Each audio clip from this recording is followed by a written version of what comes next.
My name is Abdullah. I am one of the managers at MedConnect Europe, and today we are going to be talking about studying medicine abroad, how to choose a university, places where you can study, and how MedConnect Europe can help you in your journey if studying abroad is something that you're looking into.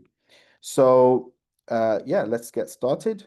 Um, so first and foremost, I just wanted to give a big congratulations to everybody that has received their A-level results today. It's a big achievement. No matter what grades you've got, I'm sure all of you have worked really hard to get those grades. So a big congratulations to everyone. And yeah, congratulations also to everyone that has got the university offers. And if you don't, then this is something for you because studying abroad can be a really good opportunity. It can be something which, you can take as a backup option if things don't work out for you in the UK.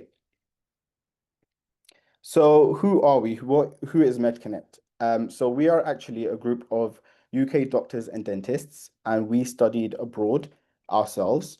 So for example, in my situation, I tried to get into medicine in the UK back in 2015, so about 10 years ago now.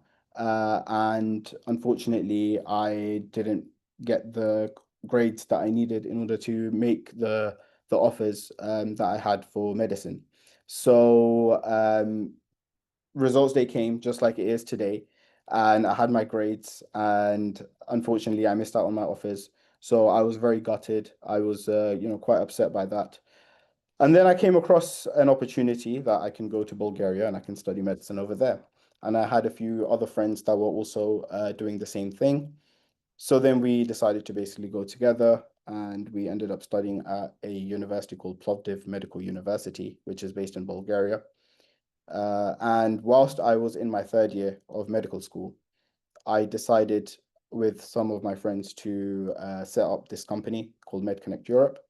And our aim was to help facilitate this whole process for students from start to finish, where if somebody does want to apply to study medicine or dentistry abroad, then we can, guide them with the whole application process, doing the entrance exams, visas, relocation, giving on-arrival support, just like how we would have wanted when we started off. Because going to a new country can be very daunting. It can be, a very scary thing. But with the right help and support, it can make things a lot easier. So since then, since 2017, when we first started MedConnect, we've helped hundreds of students get into medical school throughout Europe. We have partnerships all across different universities in different countries, and we also help with students not only in the UK, but we also help with students in different countries as well, like Ireland and the UAE and also India. So yeah, that's our mission. We want to help students become doctors, and we want to do that without any compromise because sometimes, when you don't get the results because of how competitive things are in the UK, you might feel like you might have to do something else. You might feel like you might have to do a different course entirely. But that's what we're here to show that you can still become doctors. It's not, it's not the end of the world. So why study medicine abroad? Um, the first thing to remember is that there are over 23,000 applicants that apply to medical schools through UCAS in the UK. This is data that I've taken directly from UCAS. You can find this data on their website, and they show you exactly how many applicants have applied and how many spaces there are in UK medical schools throughout the UK. So we have roughly about 10,500 spaces in the UK, and this year we had over 23,000 applicants. So what that means is that over 55% of students that are applying just cannot get the place solely due to capacity. This is not taking into account grades. This is not taking into account anything that a student may have done to try and get that place at the university. This is just solely based on capacity. Based on the number of applicants there are, 55% just won't be able to get the place. And that is why medicine in the UK is so competitive because we have lots of people that apply for medicine But unfortunately, in the UK, we just don't have the same capacity of spaces available. So, how does Europe or studying medicine abroad differ in this? So you have, well, there are four aspects that I would like to mention that are very important. So number one, and the most important, most crucial, is that there are lower grade requirements in in universities abroad in Europe. Um, the reason for this is because usually there are more spaces available. So therefore, they can accept lower grades than what they can in the UK. Like I said, because you're competing with so many other people in the UK, they have to have really high grade requirements because they can take the best of the best. Whereas for a lot of universities in Europe, because the competition isn't as fierce, they can accept students with lower grades. That doesn't mean that the course is going to be any different. That doesn't mean that the course is going to be any less easy or that it's going to be a smooth ride. You still have to put in a lot of effort throughout medical school, even if you are studying abroad. It just means that getting in is a little bit easier. The courses that are being taught abroad in Europe, they are also in English. So all your studies are going to be done entirely in English, even if you are studying abroad. So this is always a plus point, and another reason why studying abroad can be an attractive option. The degrees are recognized globally. So if you are studying in in a university abroad, the universities that we work with, they're all recognized around the world, including the UK by the GMC. They're also recognized in the USA, and of course, because they are European institutes, they are recognized throughout Europe as well. Um, and there are already a lot of UK students that are studying abroad.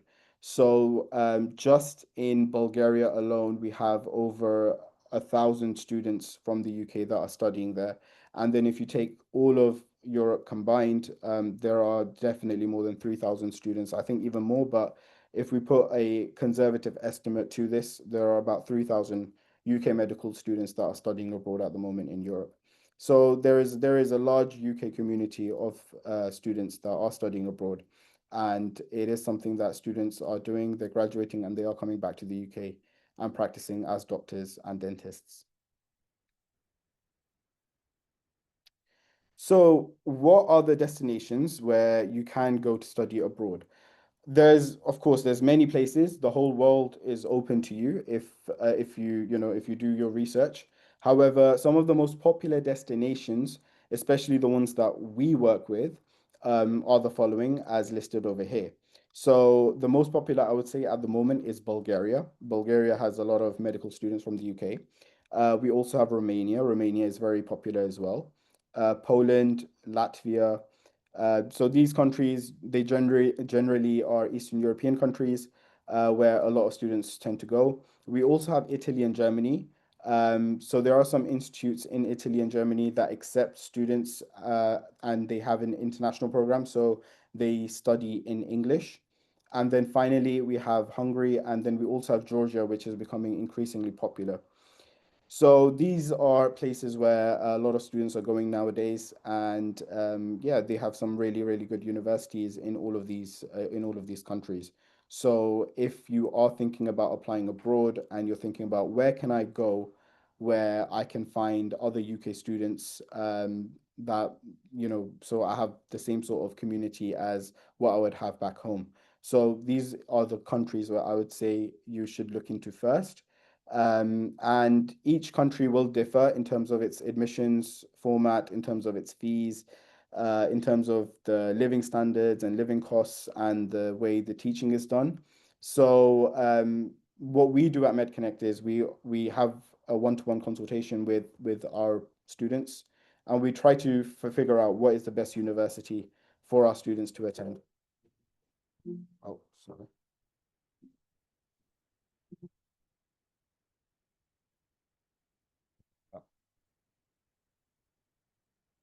So yeah, as I was saying, so we will provide you with all of the universities, and then we can basically go through them with you in detail.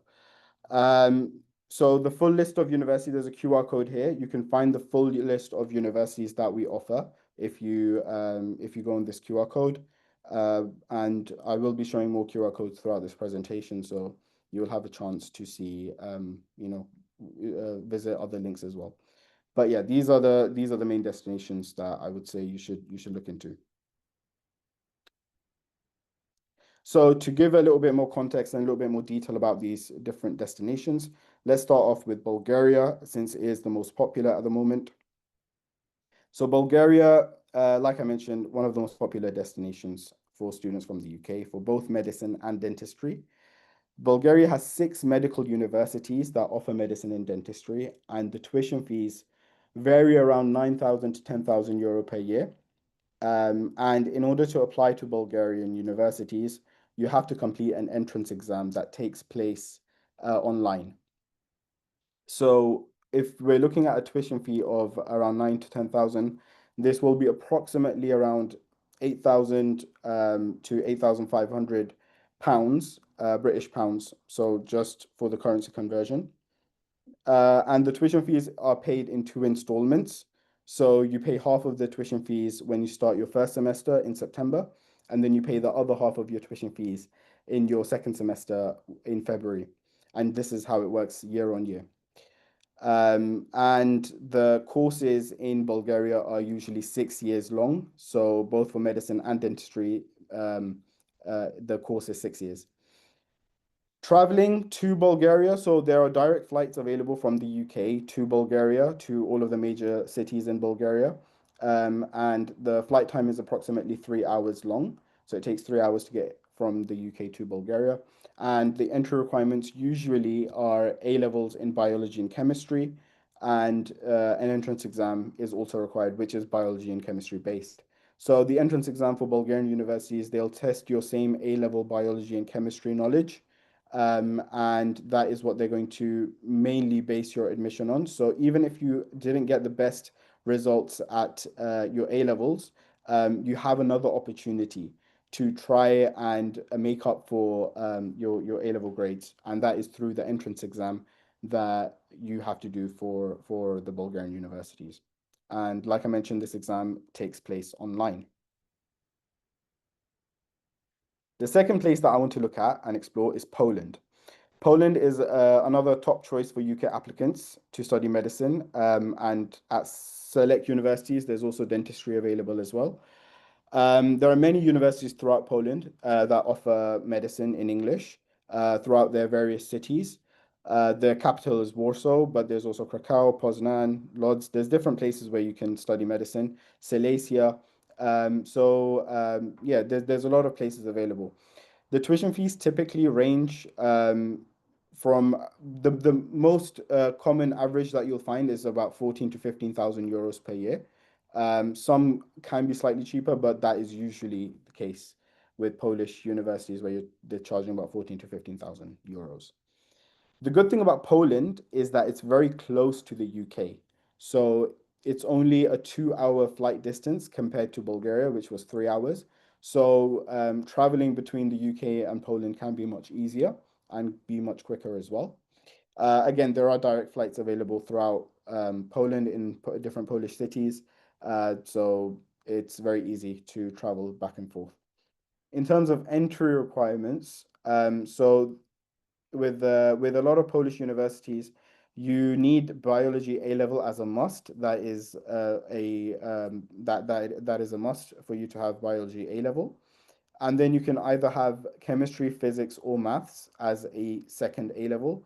And then depending on the university, normally the third A level, you can choose whichever one, it can be anything. Um, so the good thing also about Polish universities is that they do accept BTech and access to higher education courses as well. So if you're not doing A levels and you're doing a BTech or access to higher education course, these alternative qualifications can be accepted in Poland.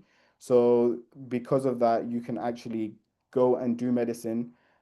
Whereas in the UK, if you were doing BTECs or you are doing an access to higher education course, you're not going to be able to apply for medicine at all. So this is a big advantage of studying medicine abroad because they do accept alternative qualifications, which can be a little bit tricky in the UK. There's very limited capacity in terms of the universities that accept these qualifications. Okay, so oh yeah, and sorry, one final thing is that some universities also don't require an entrance exam. So depending on the university you're applying to, especially the ones that we work with, they don't require an entrance exam if you have good grades in your A levels or your BTech or access to a higher education course. So yeah, you can skip the entrance exam and you can get direct entry without doing any entrance exam. And it's just a case of, them checking your A levels and being happy with that. The next country that I'm going to talk about is Georgia. So Georgia is becoming increasingly popular because it's a very budget-friendly option for students that want to study abroad. And it is somewhere a lot of UK students are going now. The main reason for that and what is making it really attractive is that the tuition fees are very, very low. So normally the tuition fees are between 4,500 to 7,000 euros, which can make studying in Georgia as cheap as 3,800 pounds per year in your tuition fees. So yeah, it's a very budget friendly option. So if your budget isn't as high to be able to afford Bulgaria or to be able to afford Poland, then you have Georgia as another option. There are some downsides though. So there are direct flights available from the UK, but it is further away. So it is a 5 hour flight time from London to Georgia. So it is slightly further away from other places in Europe. But it is very easy to get a place and it's also very cheap as well. So they require three A levels. Sciences are preferred. So it's on your application will be assessed by the application managers at the university, and sciences are preferred in your A levels. And the second thing that they also require is to have an online interview. So this is mainly to assess your motivation and your level of English. So because students from the UK, they have really good English, usually the interview isn't really a problem. Because they are getting applicants from all over the world, it is something that they require everyone to do. But yeah, it's usually not a problem for our applicants. So yeah, it's also a good option to consider. And there are many universities that are available in Georgia. We work with a few, the select few that we find to be the best there, to have the best facilities and the most UK students studying there. So yeah, we have Alti University, Caucasus International University, Tbilisi Medical Academy, and Tbilisi State Medical University. Again, there's a QR code over here at the top. If you scan this QR code, you can find our list of Georgian universities which are available for you to try and apply to if that is something that you might consider.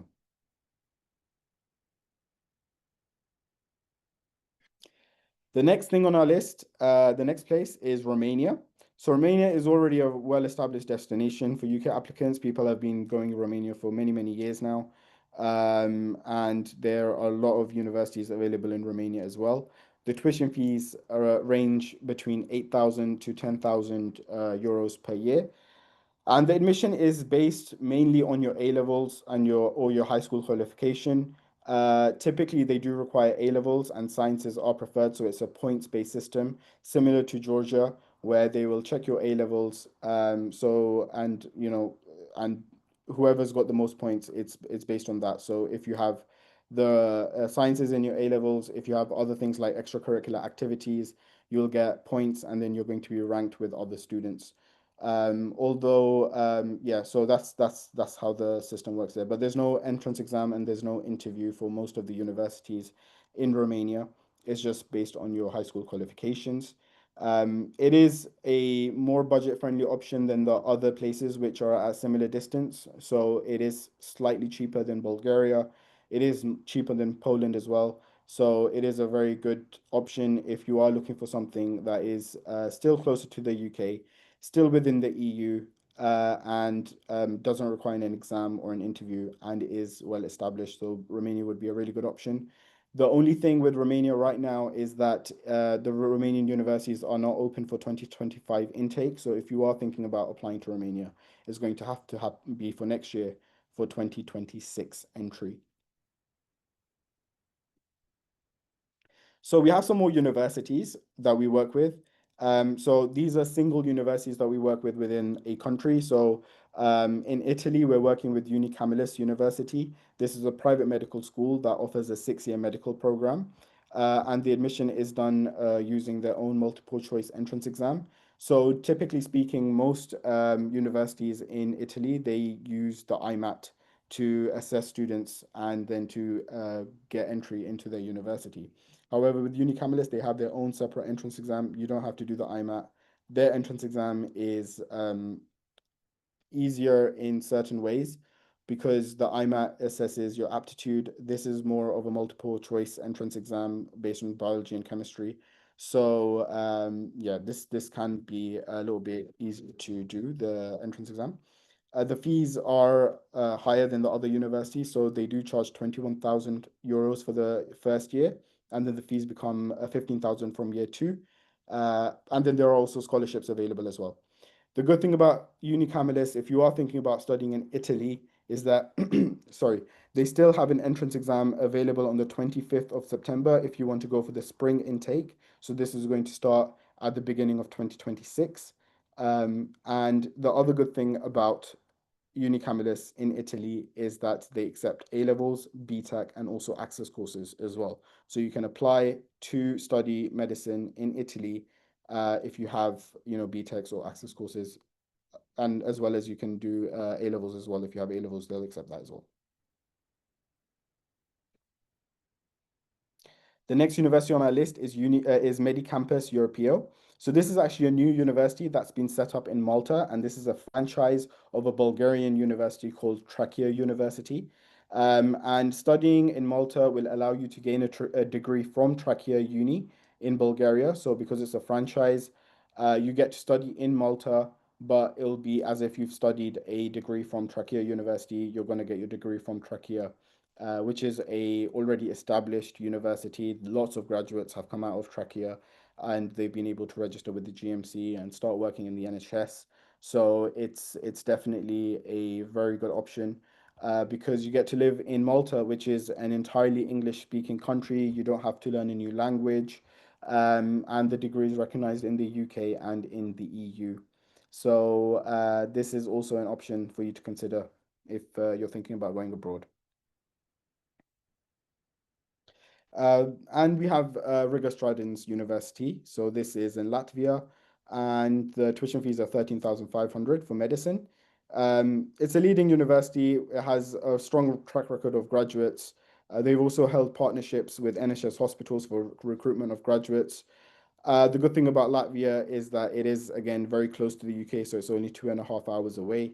So travel distance isn't too much. And medicine is taught entirely in English, and again, it's recognized in the UK and in the EU.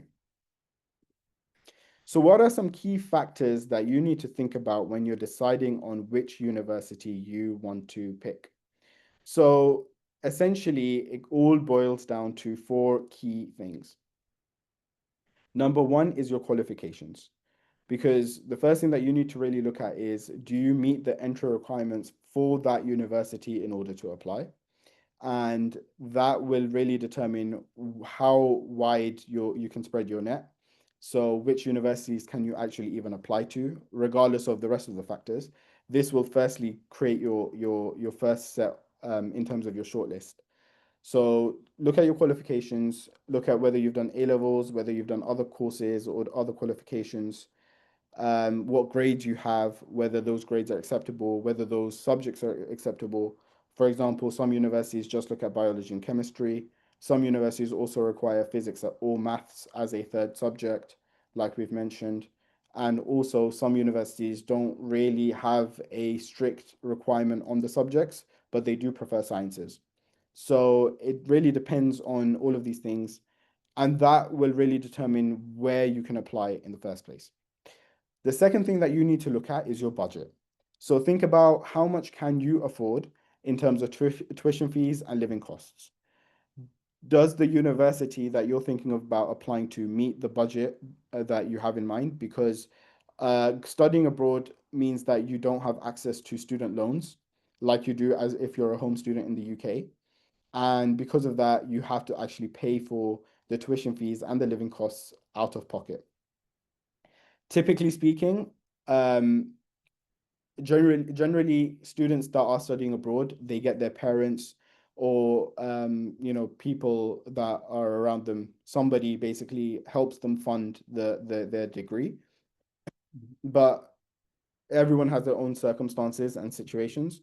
Some students also do part-time jobs and they also work during the holidays when they come back to the UK to try and make up the fees and the cost that they need to spend for.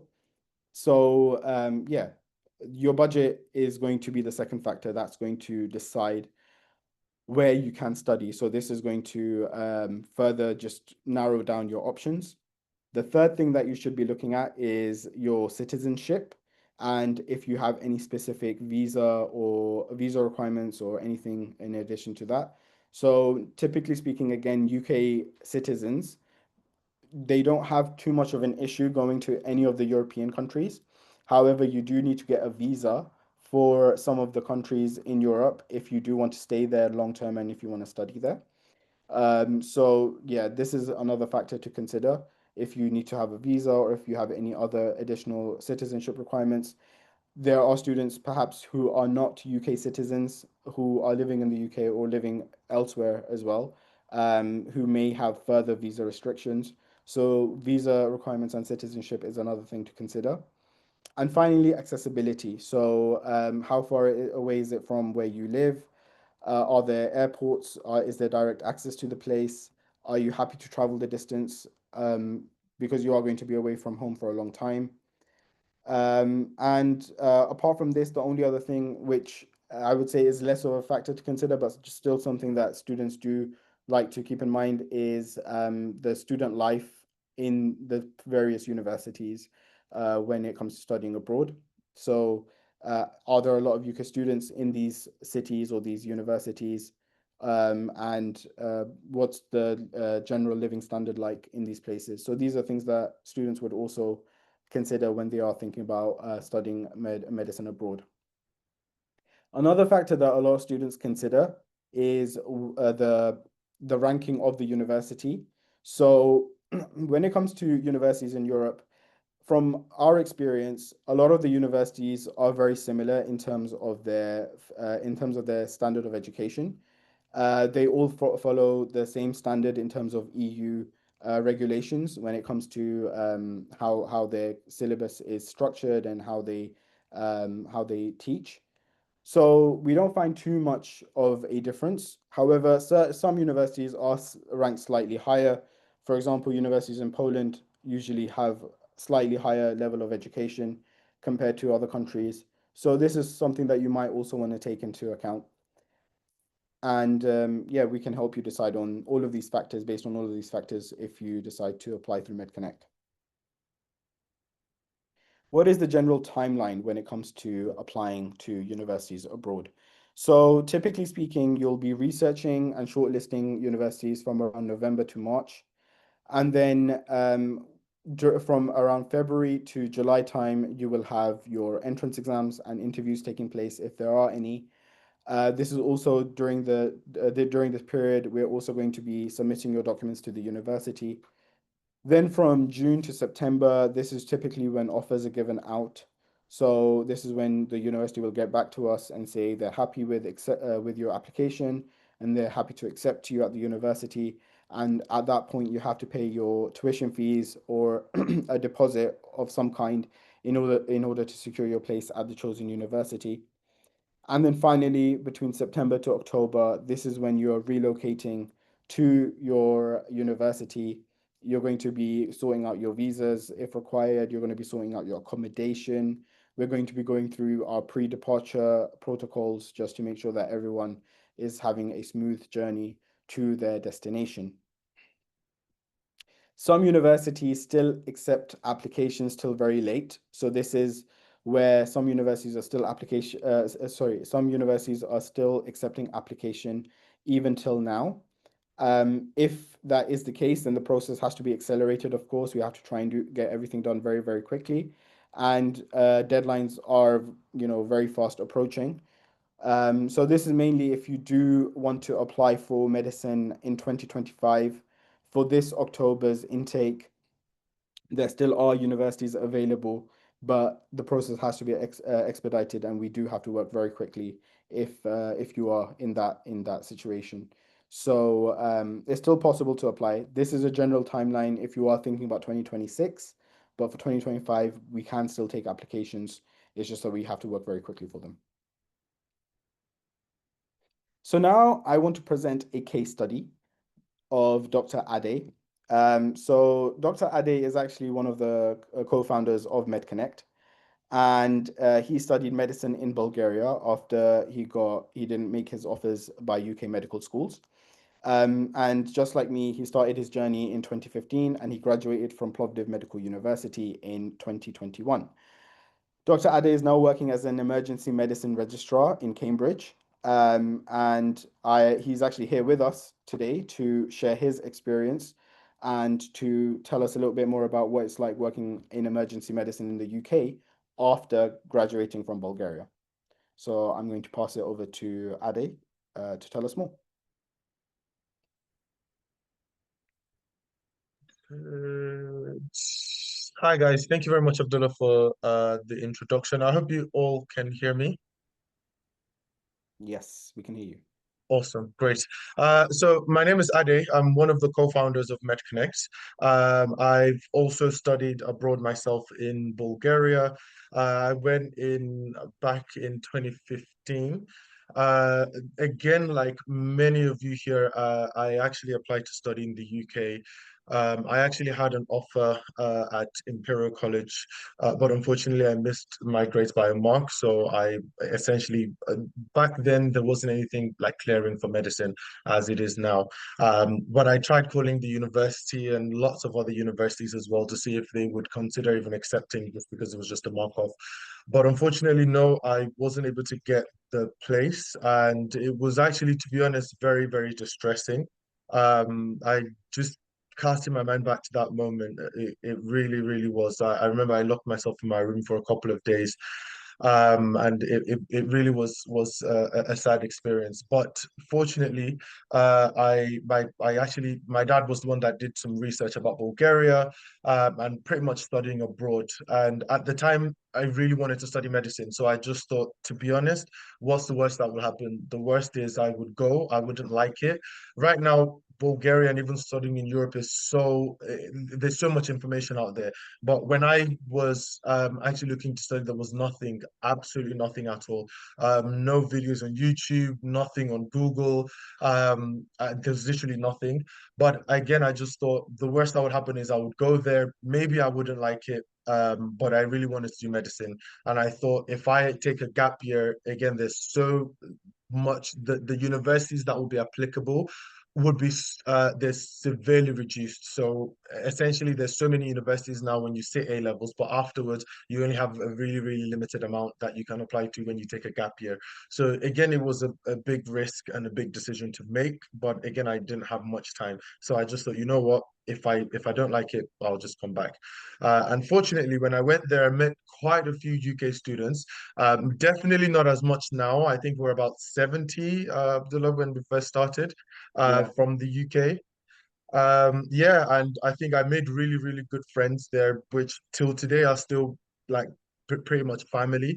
And I would say that's really, really what kept me there. Just the fact that because it's far from home, you don't have any family, you're just literally there by yourself. But the thing that kept us together was we were all in the same boat and we were like, we're here to study. We really want to do medicine. Let's do it.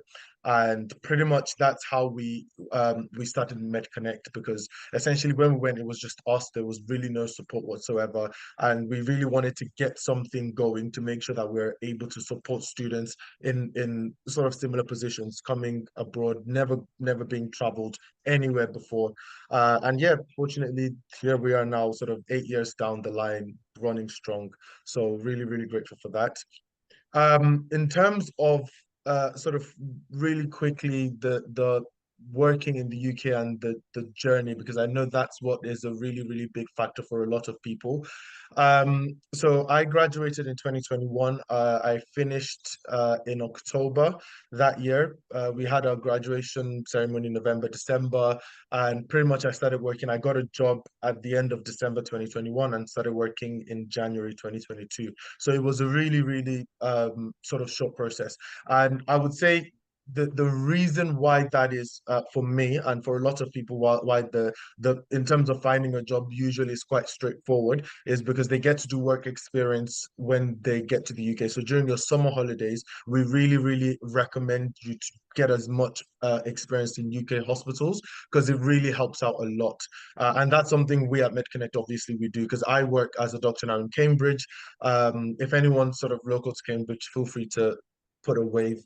But yeah, so we are able to get students into various hospitals essentially around the UK for work experience. And that really, really helps when it comes to transitioning back into the UK. The process itself, in terms of post-graduation, again, really briefly, because it might change by the time you're done. It's quite a straightforward process in that you don't need to do any exams if you study in Europe. If you study in Georgia, there is an exam that you might need to take, but again, we will help you with that because we're very experienced with that process as well. So you pretty much register with the GMC. That process takes about 3 weeks to a month. You submit all your documents to them, and pretty much you get accepted straight away. You start applying for jobs. There are various routes available, but typically the main route is you apply straight to your hospital, either local hospital or hospital farther away from you. You get an interview. And then pretty much if you do well in the interview, of course, which again, MedConnect, because we've been through that process, we actually help you through that process of interview, CV skills, and how to make sure you're best placed to get a job. And then that's it. You pretty much start working, and from there you apply for specialty training. So like myself, I'm currently in emergency medicine training. I'm in my second year of the training now. Have about 4 more years to go to become a consultant. And yeah, pretty much that's it. It's definitely not easy. I've made it sound like it's a bed of roses. Honestly, it's not. But what I would say is if you're really passionate about medicine, if that's what you really want to do, because it's not an easy step. I wouldn't sit here and lie to you and tell you, oh, it's a walk in the park. No, you will miss your friends, you will miss your family. You're traveling about 2 hours, 3 hours away from home. But if you are really passionate about it, you would be fine. Reason being, there's so many UK students abroad that it literally feels like pretty much a second UK. Of course, like I said, I missed family. I would come back home during the summer or the winter, but when I was there, a lot of the time, going down the streets, you'd even see so many UK students that it almost feels like you're back home in the UK. So if you put your head down, essentially you study, you come back to the UK and you start working as either a doctor or a dentist. So I'll stop here for now. I don't know if anyone has any questions. Feel free to pop it on the chat. Or I don't know if you guys can unmute yourselves. But yeah, if anyone has any questions, Abdullah, if there are any questions, please let me know. I'm happy to answer them as well. Yeah, sure. Thank you for the very detailed explanation and going through your journey with us. That was very informative. Yeah, if there are any questions, I think there is a Q&A section that you can basically put your questions in, and we'll be happy to answer them as we go along. But at the moment, I don't see any questions that are entered here. So yeah, I think we'll just carry on for now. And if you have any questions, oh, there is one I think question. there's just an if. Yeah, it's an if. It just says if. Yeah, if you want to elaborate on that. Is your application to these universities included in your five UCAS choices? So no, the answer to this question is that when you're applying to universities abroad, this is done independently. So the university application processes are completely different to UCAS. You will do your UCAS in the UK for UK universities, and then you can apply to as many universities you want to apply to abroad, and that'll have no effect on your UCAS at all. Okay, second question. Um, if we are not a UK resident, can we also work in UK after studying at any of those universities? Adi, do you want to answer that? Yeah, sure. So if you're not UK resident, can you work in the UK after studying? Yes, you can. So the thing with the UK is it's not necessarily about your residency. It's more about your degree. So if you get a degree in Europe, you can apply to the GMC essentially. You get your registration. You wouldn't need to do any exams because again, it's based on where you've graduated from. And then once you've essentially got the GMC registration, you apply to hospitals. The hospitals, again, depending on if you're an EU resident or not. If you're EU resident, obviously, you know, you've got the 3 month stay, so you can stay in the UK pretty much and then apply for a job. If you're not, you would need to apply for a job first. Then the job will give you like a visa sponsorship letter once you get the job, and then you pretty much come straight to the UK to start practicing medicine. But if you're an EU resident, it's much more straightforward because you could just come to the UK, do whatever interviews you have. Otherwise, the interviews will be done online, and then yeah, you could pretty much start without necessarily the whole formal sponsorship letter because you have that 3 months to sort out any visa process and anything like that. So the answer is yes, you can work in the UK.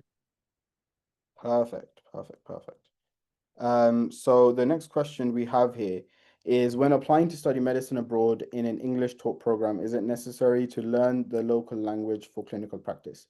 So yes, this is the case. If you are studying at a university in Europe, you do have to learn the local language for clinical practice. Normally, this is taught in the first 2 years of your studies. So you will learn, let's say, for example, you're studying in Bulgaria. You're going to learn Bulgarian in year one and in year two, and then you're going to use this when you're going about your clinical practice from year three onwards. Now, students typically don't have the best language skills. You're not expected to know the language inside out. You need to know the language at a basic level, but they do understand that you're not going to become fluent overnight or even within 2 years. So there is just basic understanding of the language is fine. And the doctors at the hospitals, when you are doing your clinical practice, they do help out as well. If, let's say, you don't know the language to the best of your ability or you're not understanding something, they can speak to patients with you to try and figure out what information you need, and then they will leave it to you from there. So yeah, so they do help out with that as well, but you do need to learn the language as well. So this is why Malta is a good option because in Malta everyone speaks English. It's an English speaking country. So if you do want to study abroad and you're thinking about going to Europe, Malta could be a really good option. Um, so the next question we have here is, uh, do you work with universities outside of Europe, like Canada? So no, so we only work with European universities. Like I mentioned at the start, if you do your research, there's a whole world out there. There's a lot of different universities everywhere, but our speciality is universities in Europe. Um, the thing is, when it comes to countries like Canada or the US, or Western Europe, those universities also tend to be very competitive as well. So we actually help Canadian students come to European universities, which are less competitive as well. Yeah, so we personally don't, but of course there are universities available in various different countries. However, for us, it's specifically Europe where we're helping students apply. Um,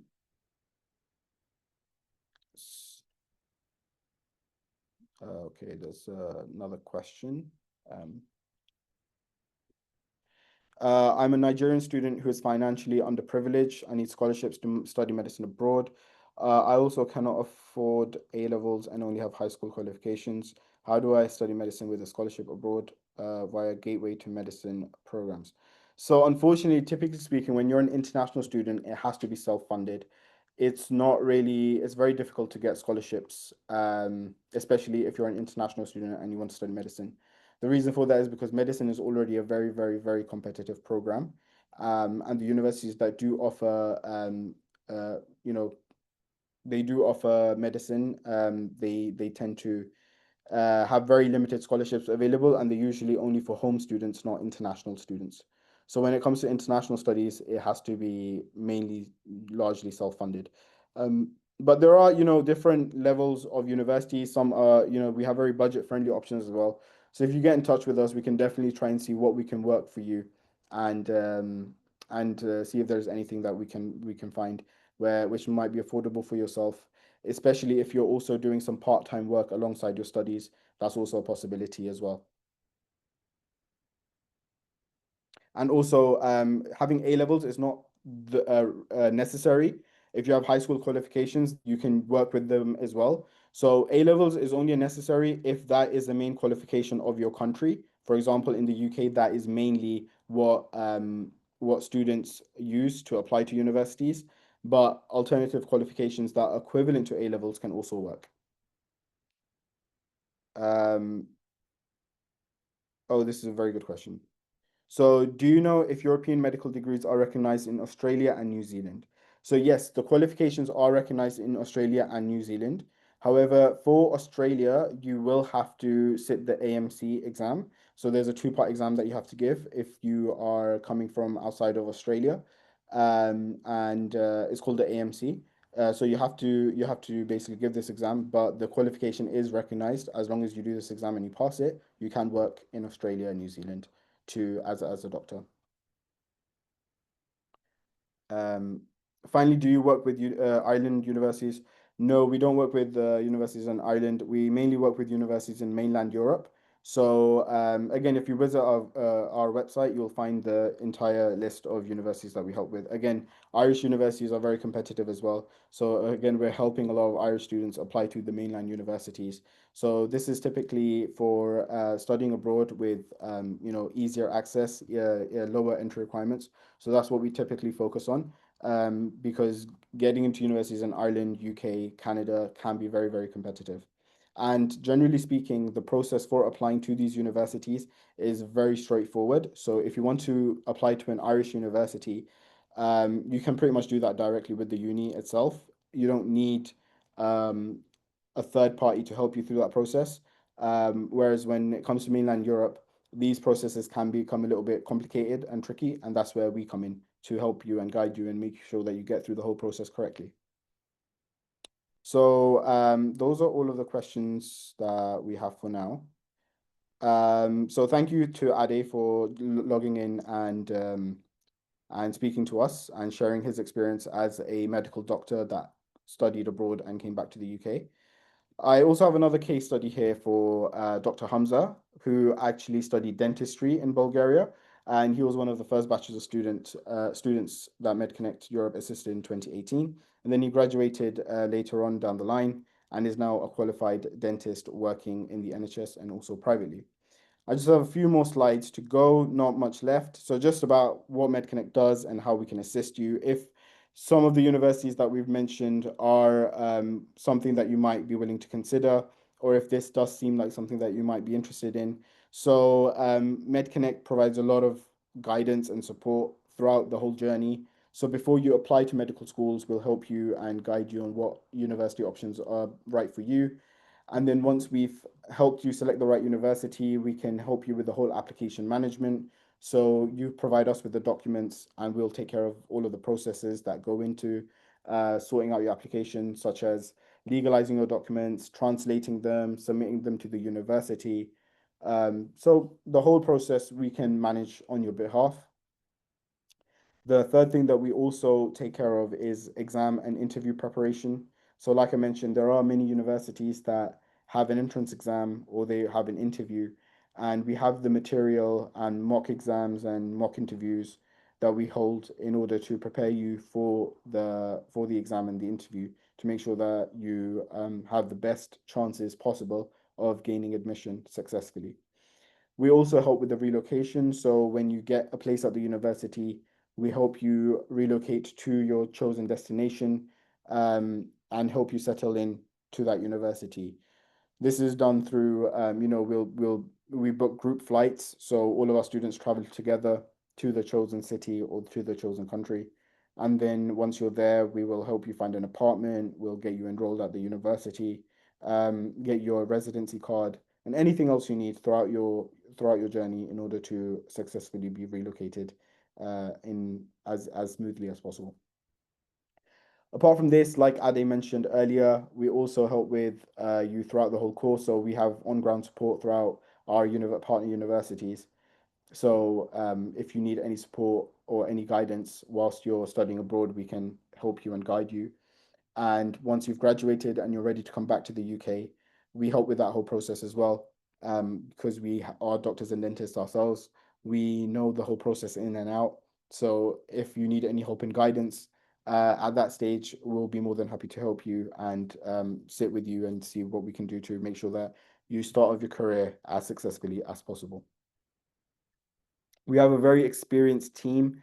We've been working for over 8 years, and we have partnerships with a lot of medical and dental universities across mainland Europe.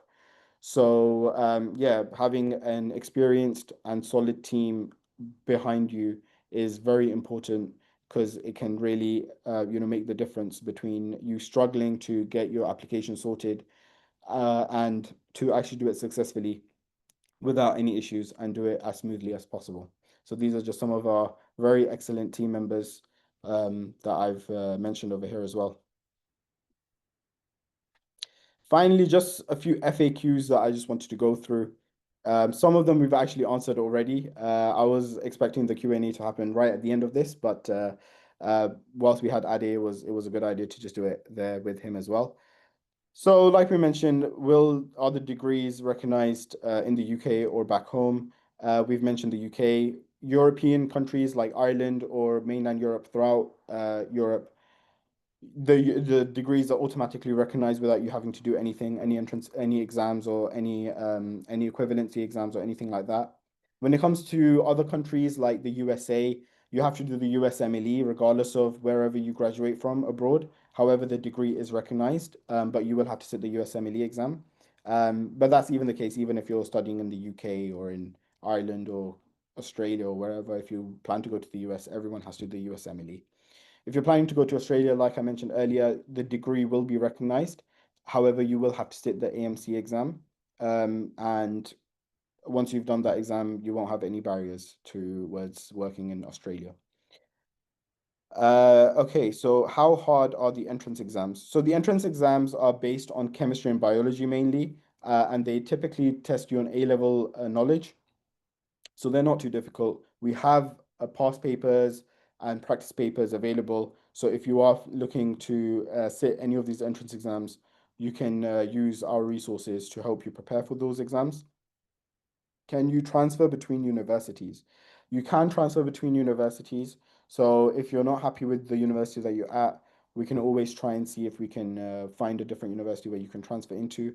Although, of course, this depends on a lot of factors, depending on how many seats another university has available and if your credits match the credits of the other university that you're thinking about. So it's something that we can consider, but it's also something that you have to, be very careful about as well because there are a lot of deciding factors involved. So what sort of grades do you actually need to apply to the kind of universities that we are offering here? So typically speaking, in the UK, you need A stars or A's in order to apply. However, with the universities in mainland Europe, especially Eastern Europe, um, because there's less competition, we can get students places with much lower grade requirements. So typically speaking, if you have B's or sometimes even C grades, it's completely fine, and we can help manage that and get you an offer from one of the universities that we work with. We've already covered this question now. Do you have to learn another language? So yes, you do have to learn another language in most scenarios, unless English is an official language of the country, which most of the time is not the case in mainland Europe. Only in Malta this is the case because Malta is an English-speaking country. And finally, a question that we get asked a lot is about halal food or kosher food, vegan food being available. So it's available, it's available throughout the universities that we work with in all of the cities. So you won't have any issues if you do have any dietary requirements. So that was everything from my side. Thank you all for attending. Thank you all for listening. I know it's been a whole hour nearly of me talking. So thank you for your patience and for taking in the information. I hope it was useful to all of you. If you do want more information, if you do want to have a one-to-one consultation with our team, here's the QR code where you can book a one-to-one consultation with one of our team members, and we will go through all of the options that we have available with you one-to-one. It's completely free of charge. And if you decide to apply, then we can move forward with your application for one of the universities that we work with. We'll give you, all of the information that you need, and we'll talk about your specific circumstances. And again, once again, I'll be happy to answer if anyone has any more questions at this stage again. Feel free to put it in the Q&A box, and I'll be happy to answer them.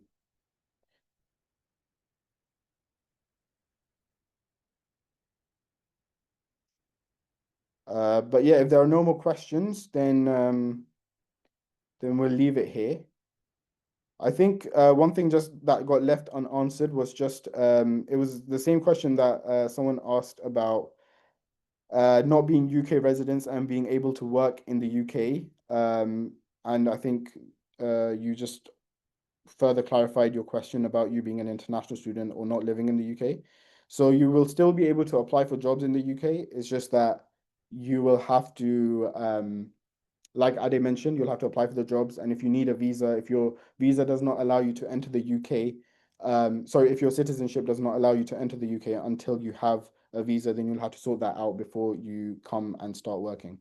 But your degree will allow you to register with the GMC as a medical doctor, which will allow you to apply for jobs in the UK. So I hope that has answered all of the questions. And thank you again for joining, and we'll end it here. Again, if you have any questions, or if you want to book a one-to-one consultation, this is the QR code. I'll just leave it here for a few more seconds. If you just want to scan that, it'll take you to our website, to our contact page, where you can book a one-to-one consultation with our team, and we can talk more about your journey and how we can assist you over there. Otherwise, yeah, we're done. So yeah, we'll end it here. Thank you again for joining, and have a good evening and a good rest of your day. Thank you. Thank you. Bye-bye.